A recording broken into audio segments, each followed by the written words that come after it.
രാഹുൽ ഗാന്ധിയുടെ സന്ദർശനം കാശ്മീരിൽ നിന്നും ശുഭവാർത്തകൾ നൽകുകയാണ്. നിയമസഭാ തെരഞ്ഞെടുപ്പ് പ്രഖ്യാപിച്ച ജമ്മു കാശ്മീരിൽ കോൺഗ്രസും നാഷണൽ കോൺഫറൻസും കൈകോർക്കുകയാണ്. സീറ്റ് വിഭജന ചർച്ചകൾ നടക്കുകയാണെന്നും ഇരു പാർട്ടികളും ഒന്നിക്കാൻ തത്വത്തിൽ സമ്മതിച്ചിട്ടുണ്ടെന്നും ബന്ധപ്പെട്ട വൃത്തങ്ങൾ വ്യക്തമാക്കി കഴിഞ്ഞു. ലോക്സഭാ പ്രതിപക്ഷ നേതാവ് രാഹുൽ ഗാന്ധിയും കോൺഗ്രസ് അധ്യക്ഷൻ മല്ലികാർജുൻ ഖർഗെയും മറ്റ് നേതാക്കളും 2 ദിവസത്തെ സന്ദർശനത്തിനായി ജമ്മു കാശ്മീരിൽ എത്തിയത് മുതൽ നടന്ന നിരന്തരമായ ചർച്ചകളുടെ ഫലമാണ് കശ്മീരിൽ കാണാൻ പോകുന്നത്. സഖ്യവുമായി ബന്ധപ്പെട്ട കാര്യങ്ങൾ ചർച്ച ചെയ്യാൻ നാഷണൽ കോൺഫറൻസിന്റെയും കോൺഗ്രസിന്റെയും നേതാക്കൾ ശ്രീനഗറിൽ രാത്രി യോഗം ചേർന്നു. തമ്മിൽ സഖ്യം പാടില്ല എന്നും ആർക്കുമില്ല, ഒന്നിച്ചു നിൽക്കാമെന്ന് തന്നെയാണ് 2 പാർട്ടികളുടെയും ആഗ്രഹം. അതുകൊണ്ട് തന്നെ ഇരു പാർട്ടികളും തമ്മിലുള്ള സീറ്റ് വിഭജനമാണ് യോഗത്തിൽ പ്രധാനമായും ചർച്ചയായത്. അതായത് കശ്മീർ താഴ്വരയിലെ 12 സീറ്റുകൾ തങ്ങളും ജമ്മു ഡിവിഷനിലെ 12 സീറ്റുകൾ നാഷണൽ കോൺഫറൻസും മത്സരിക്കാമെന്നാണ് കോൺഗ്രസ് ആഗ്രഹിക്കുന്നതെന്ന് പാർട്ടി വൃത്തങ്ങൾ സൂചന നൽകിയതോടെ ഏകദേശ ധാരണയിലേക്ക് കടന്നു എന്നാണ് അറിയുന്നത്.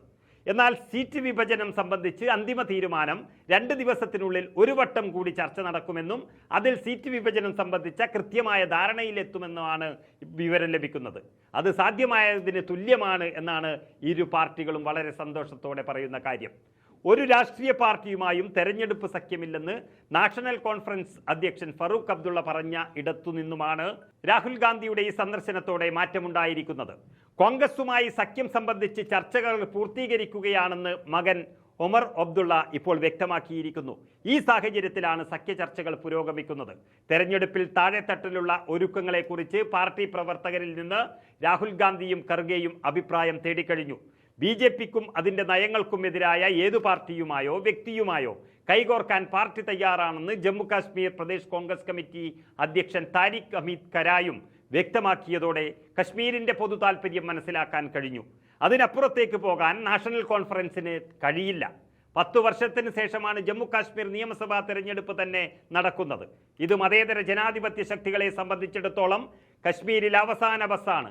ഇത് കിട്ടുക തന്നെ വേണം. അധികാരം ആസ്വദിക്കാനല്ല, കശ്മീരിൻ്റെ അവകാശം വീണ്ടെടുക്കാൻ വേണ്ടിയാണ്. അതിനു മുന്നിൽ നിൽക്കുന്നത് രാഹുൽ ഗാന്ധിയാണെന്ന സത്യം ബോധ്യമായതോടെ കശ്മീർ ജനത ഒരു കുടക്കീഴിൽ അണിനിരക്കുകയാണ്. 90 സീറ്റുകളിലേക്കായി സെപ്റ്റംബർ 18, 25, ഒക്ടോബർ 1 തീയതികളിലായി വോട്ടെടുപ്പ് നടക്കുന്നു. അത് കഴിഞ്ഞ് ഒക്ടോബർ 4 വോട്ടെണ്ണൽ നടക്കുമ്പോൾ ഭാരതത്തിൻ്റെ മനസ്സുപോലെ മതേതര ജനാധിപത്യ വടവൃക്ഷങ്ങൾ പൂത്തുനിൽക്കണമെന്നാണ് ഇന്ത്യൻ നാഷണൽ കോൺഗ്രസ് ആഗ്രഹിച്ചത്. അതാണ് സംഭവിക്കാൻ പോകുന്നത്.